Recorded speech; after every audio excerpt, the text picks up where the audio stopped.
Hello dear students, कैसे हैं आप लोग। आप सबको मेरा नमस्कार। मैं हूं धीरज और मैं अपने YouTube चैनल धीरज मैथ वर्ल्ड में आप सबका स्वागत करता हूं।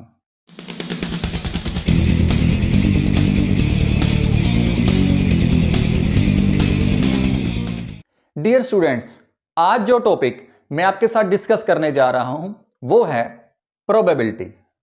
डियर स्टूडेंट्स, आप सब ने एक वर्ड जरूर सुना होगा, वो है एस्टीमेट। किसी इंसान ने चाहे अपनी लाइफ में मैथ्स पढ़ा हो या ना पढ़ा हो, लेकिन कभी ना कभी वो इस वर्ड को जरूर यूज करता है।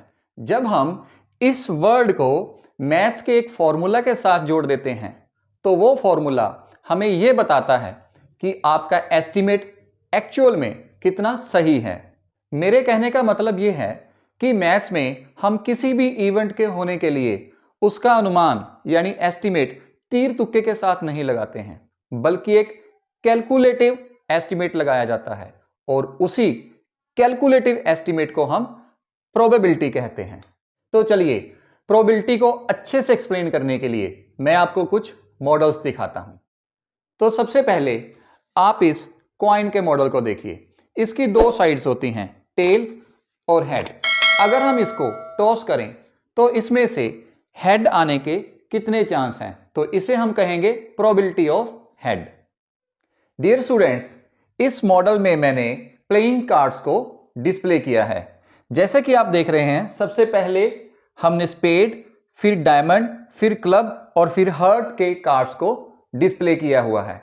अगर हम इन कार्ड्स को इकट्ठा करके और शफल करने के बाद उनमें से एक कार्ड को बाहर निकालते हैं और बाहर निकाले जाने वाला कार्ड रेड कार्ड होगा, इस बात के कितने चांस हैं, तो उसे हम कहेंगे प्रोबेबिलिटी ऑफ रेड कार्ड।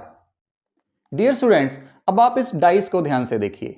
अगर हम इसको थ्रो करते हैं तो इसमें से 6 आने के कितने चांस होंगे, तो उसे हम कहेंगे प्रोबेबिलिटी ऑफ 6।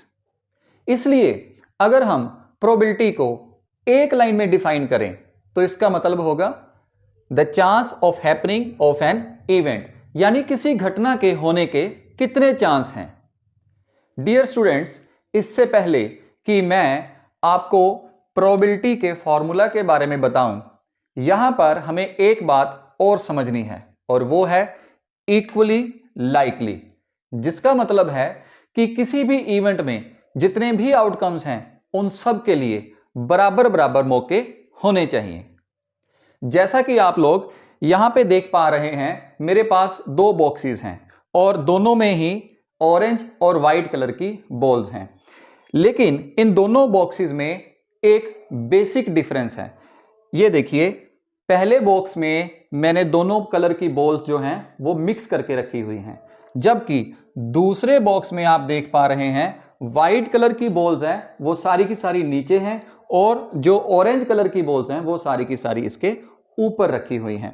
तो इस तरह से इन दोनों बॉक्सेस में ये एक बेसिक डिफरेंस है।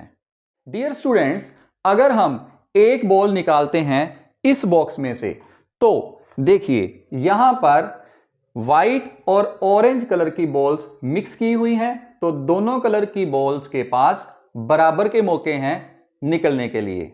सो इस तरह से ये वाला बॉक्स इक्वली लाइकली की टर्म को सेटिस्फाई कर रहा है। लेकिन अगर आप इस बॉक्स में से एक बॉल निकालने की कोशिश करेंगे रैंडमली, तो यहां पर आप देख पा रहे हैं व्हाइट कलर की सारी बॉल्स जो हैं वो नीचे की तरफ हैं और ऑरेंज कलर की बॉल्स जो हैं वो ऊपर की तरफ हैं। तो इस बात के चांसेस ज्यादा हैं कि यहां से ऑरेंज बॉल ही निकलेगी। व्हाइट कलर की बॉल्स के पास निकलने के लिए चांसेस बहुत कम हैं, यानी मौके बहुत कम हैं। इसलिए ये जो बॉक्स है वो इक्वली लाइकली की टर्म को सेटिस्फाई नहीं करता है।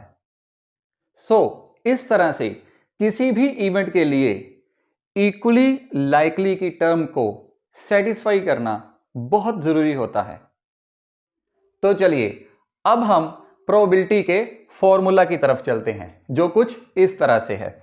Probability of any event is equal to number of favourable outcomes over number of total outcomes.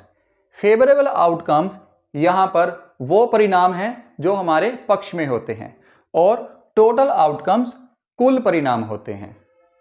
Dear students, जैसे अभी अभी हमने देखा था कॉइन के केस में कि हमारे पास जो प्रोबेबिलिटी ऑफ हेड है वो क्या होगी। देखिए, हमारे पास जो हेड है कॉइन का वो है 1 और टोटल आउटकम्स जो हैं वो हेड और टेल के रूप में हमारे पास 2 हैं। तो हम यहां पर लिखेंगे probability of head is equal to number of favourable outcomes. Favourable outcome हमारे लिए है हेड, तो वो है 1, तो वहां पे आएगा ऊपर न्यूमिनेटर में आ जाएगा 1 और डिनोमिनेटर में टोटल आउटकम्स की जगह पे आएगा 2।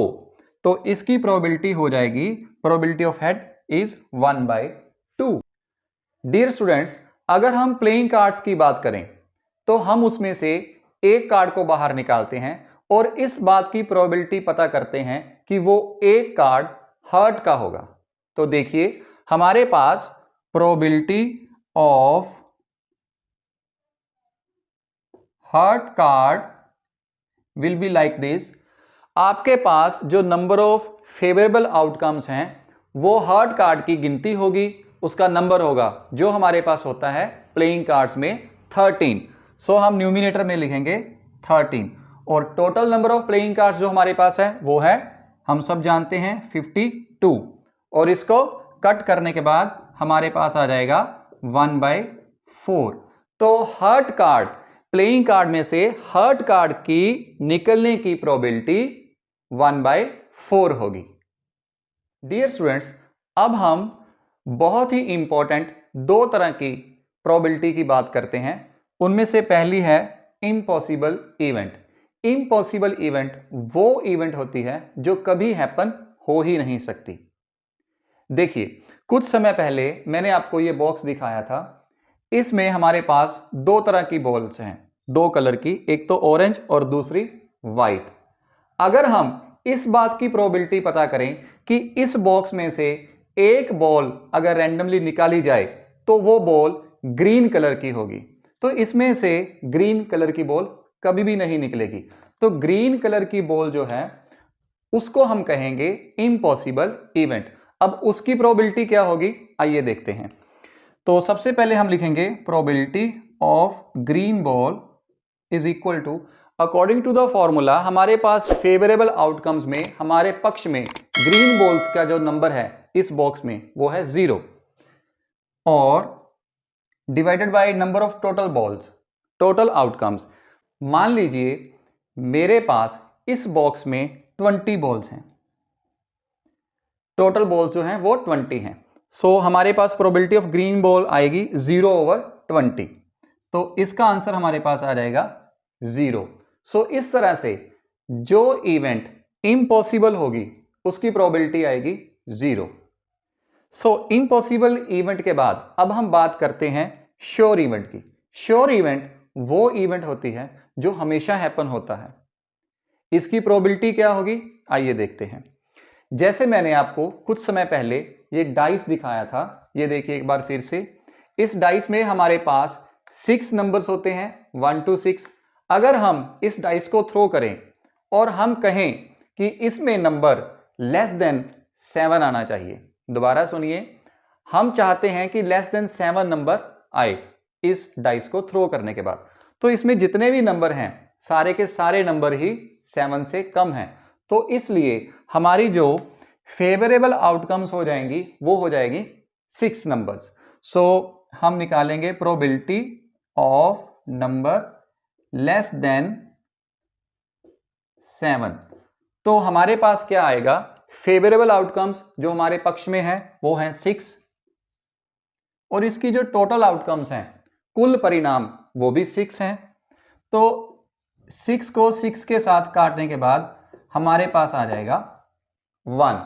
इसलिए हम ये कह सकते हैं कि जो श्योर इवेंट होगा उसकी प्रोबेबिलिटी आएगी हमारे पास 1। सो डियर स्टूडेंट्स, हम यहां पे एक बात और कंक्लूड कर सकते हैं, वो ये कि किसी भी इवेंट की प्रोबेबिलिटी की मिनिमम वैल्यू 0 हो सकती है और जो मैक्सिमम वैल्यू है वो 1 हो सकती है।